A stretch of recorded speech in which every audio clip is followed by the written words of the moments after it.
muuqaalkan waxaan idinkugu soo gudbin doonaa 3 shay oo muhiim u ah jacayl walba oo jira. 3daas shay midkood haddii laga waayo jacaylkaasi ama xubbigaasi ama kalgacaylkaasi ma naqanayo mid guuleysta. Haddii aad xiriir jacayl leedahay waa inaad ka fiirisaa 3dan shay inuu leeyahay ama 3dan shay in qofka kale uu u hurayo. Number 1 waqtiga. In labada qof ay leeyihiin waqtiyo gooni ah oo ahmiyad gooni siinaya oo ay kaga hadlayaan mustaqbalkooda soo socda iyo iyaga laftirkooda in ay isweydiiyaan waxa ay diyaar u yihiin qofka kale ee sida uu rabo noloshiisa inay u qurux badnaato. Tusaale laba qof walba oo xiriir leh waxay u baahan yihiin waqti inay wada qaataan, la wada hadlo, la iska wareysto mustaqbalka si la rabo in loo dhaqmo iyo hoyga la rabo in la wada dhisto. Marka labada qof ee xiriir wadaaga ah waa inay marka hore muhiimad ama waqti ay isku wada qaataan. Haddaysan waqti wada qaadan ama waqti badan isku helin, macnaheedu waxa uu yahay in labadaas qof uu xiriirkoodu uusan bajirin. Sababtoo ah qofkani ama qofka aad jeceshahay haddii aadan waqti u haynin ama waqti uusan ku haynin, macnaheedu waxa ay tahay in meesha wax badan aysan oolin. Midda labaad waa isfahan. Badanaa maanta waxa dumiya guryaha badan ama dadka xiriirkooda xiriir wadaaga ah dumiya ama baabiya xiriirkooda uu joogsado waxa uu sabab ku ah inay isfahmi waayaan. Qofka aad la socoto ama qofka xiriir wadaaga aad la tahay ama qofka ku qabay guriga u joogtidba waa inaad isfahmi kartaa xilli walba. Haddii meesha ay ka baxdo isfahamka ama meesha laga waayo shayga isfahamka la yiraahdo, gurigaas ama xiriirkaas ma naqanayo mid jira. Waxa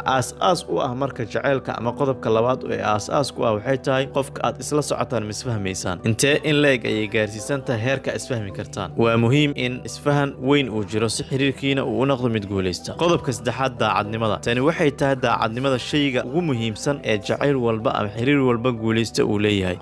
Qofka kale waa inuu daacad u yahay. Haddii aysan daacadnimo jirin, jacaylkaasi ma naqanayo mid guuleysta. Ilaahayna dadka mu'miniinta isagoo la hadlaya dadka ayuu sheegay: yaa ayyuhalladhiina aamanuu lima taquuluuna maa laa tafcaluun. Maxaad u oranaysaan waxaadan falaynin, wax aadan samaynayn, wax aad berid ka maalin aad ka bixi doontid? Maxaad marka hore u ballan qaadaysaa? War maxaad u sheeganaysaa wax aadan qaban karin ama wax aadan ka soo bixi karin berito? Oo qofkani waqti iyo juhdi iyo caqli iyo xoog ku gelinaya, aad waqtigiisa u baabi'inaysaa, aad uga soo dhigaysaa wax aanan jirin. Haddii daacadnimada meesha ay ka baxdo, waxaa meesha ka baxaya jacaylkii, kalsoonidii, xiriirkii socday. Daacadnimadu waxay aas u tahay xiriir walba ama jacayl walba oo guuleystay. Waa in qofka aad la socotaa ama kula socda waa inaad daacad isku ahaataan. Haddii daacadnimada meesha ay ka baxdo, waxaa meesha ka baxaya quruxdii, wanaagii, ixtiraamkii idinka dhaxeeyay adigii qof kale. 3daas shay oo aan kor ku soo sheegay oo ay ugu horeyso waqtiga, isfahamka iyo daacadnimada. Xiriir walba oo laga waayo 3daas midkood laga waayo, macnaheedu waxay ka dhigantahay in xiriirkaasi uusan jirin ama uu ku dhow yahay inuu burburo. Adiga ahaan xiriirka aad hadda leedahay ka fiiri qofka isla socotaan waqti ma ku siiyaa. Laba ma isfahantaan, daacad ma ku yahay. Daacadnimadu waxaad ku dareemi kartaa habdhaqankiisa, qaabka uu kula dhaqmo qofka, qaabka u tacaamushaan, qaabka waxyaabaha aad u weydiiso uu uga falceliyo. Intaas oo la isku daray ayaad ku ogaan kartaa qofka daacadnimadiisa.